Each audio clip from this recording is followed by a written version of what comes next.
Hey, good evening. Welcome to A Foreigner in the Philippines. Oh gosh, our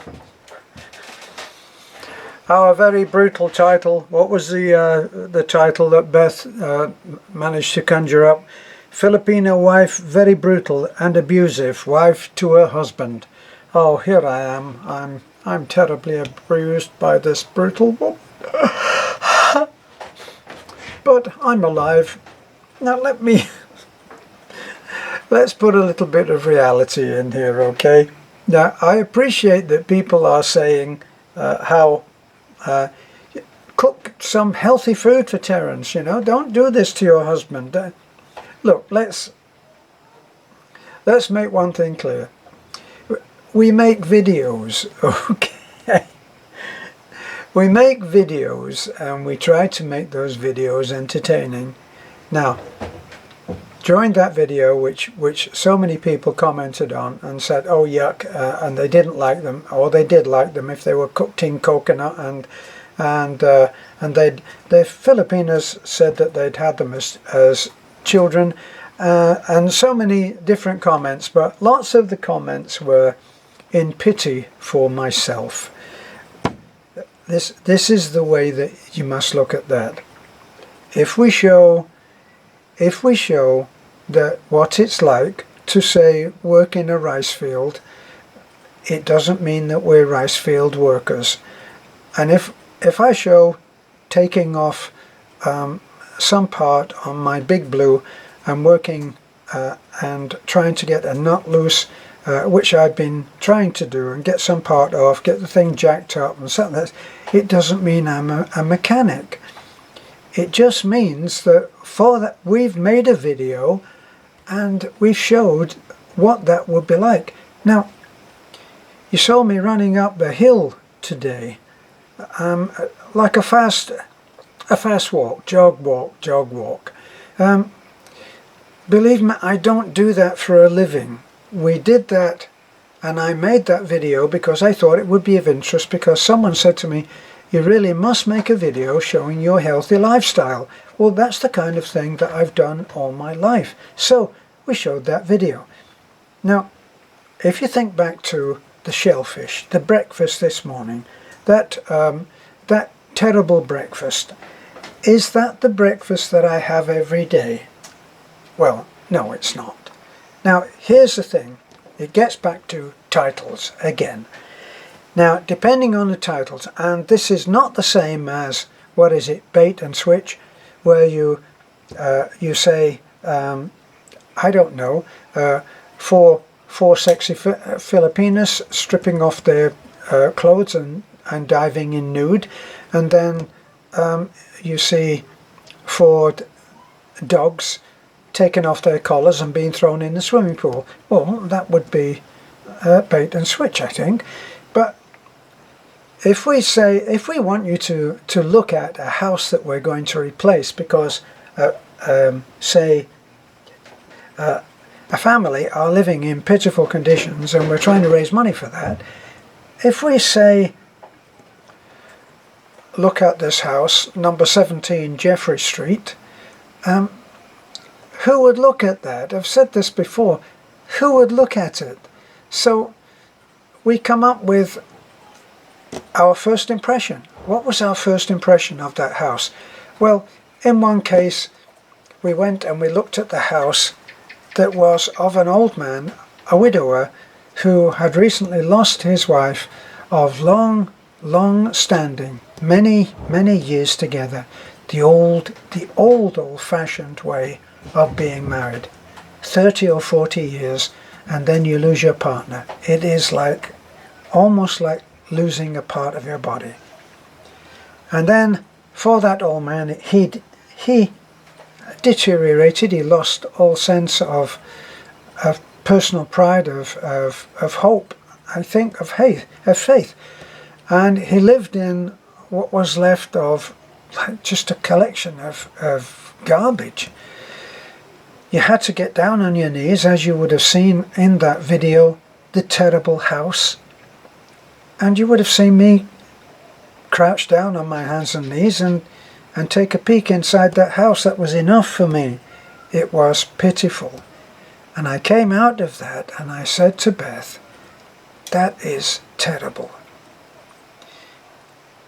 So after that, if Beth wanted to talk about that, she said, well, what about the terrible house? And that's the name that stuck. But then it got a little bit out of reality, because Beth took that terrible house title, and when she talked about the old man and that we were taking some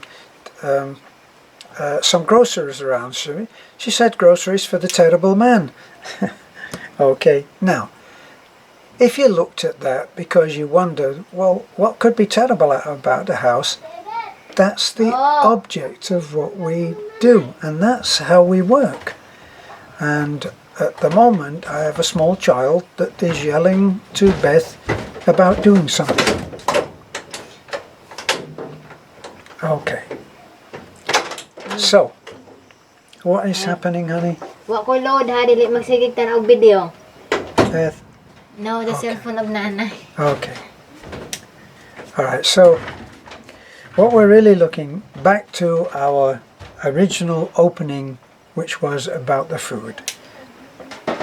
Believe me, don't worry about me sitting down at every meal and having snails and frogs and, I don't know, roast deep fried cockroaches or whatever. It's not happening, right?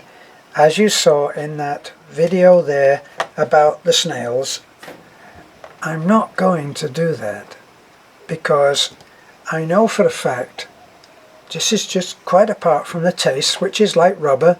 Those things, snails, I don't know, squid, they taste like rubber to me.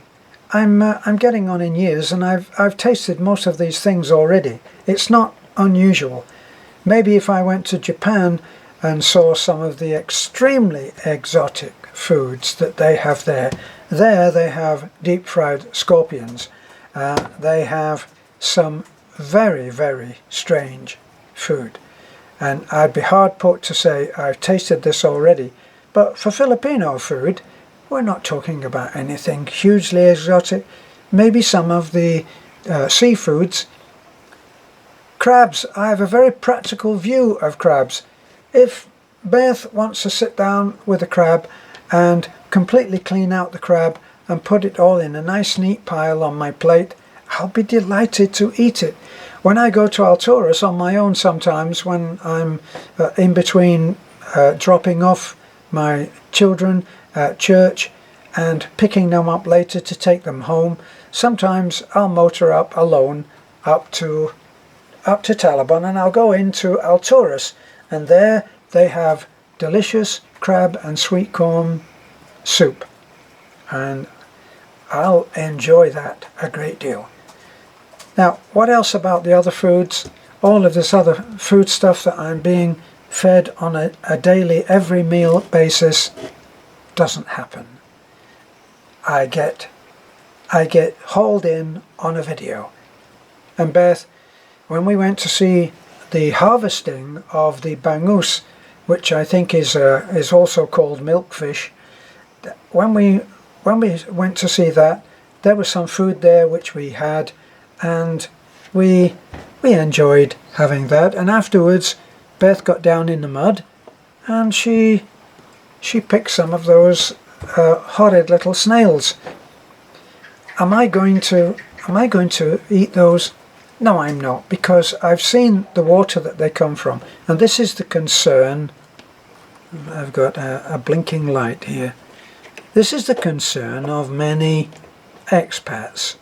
And while I was there, coincidentally, I spoke to Steve. Steve was the white-haired guy that you may have seen, you may have noticed in that white-haired, unlike me. And he was the Aussie, and he mentioned a couple of incidents that he had tried, that someone had offered him when he'd gone to one of those kinds of new experience, watching how something is done in the grand Filipino folk way, and they'd offered him something, and he had partaken of something that all of the Filipinos were, with their iron constitution, were all eating. And no sooner had he swallowed some of that stuff, whatever it was, his face ballooned up, or his arm or something, and he had to go to the hospital. I'm not about to do that. So even though I do drink water from the well here, I drink water that comes straight from the well. We've never had it tested. We don't know about that. Everybody drinks it. For the last 4 years I've been drinking it, and I am fine. So even though I do enjoy drinking nice spring water, which I do all the time, if it comes to it, I drink the water that is boiled and put into a container, and that's what I make my coffee from. The other things which we've done, which people have taken an unusual look at it, we showed Beth, and she showed how traditionally kids were expected to chop firewood for their mother, and she went there and she showed how to chop firewood with a bolo. A bolo is a sometimes 2 foot long blade that Thank you, honey. Salamat, Lord. Yeah, you're fine. Is your head still in place? Yeah. That's good. I'm relieved to know that. But anyway, the bolo is something that children grow up with, and so they are used to using it. And there she was. She chopped up a load of wood. And somebody says, "I've never seen you do a lick of work. Why don't you help your wife chop the firewood up?" Well, we were making a video. I keep saying this, we were making a video.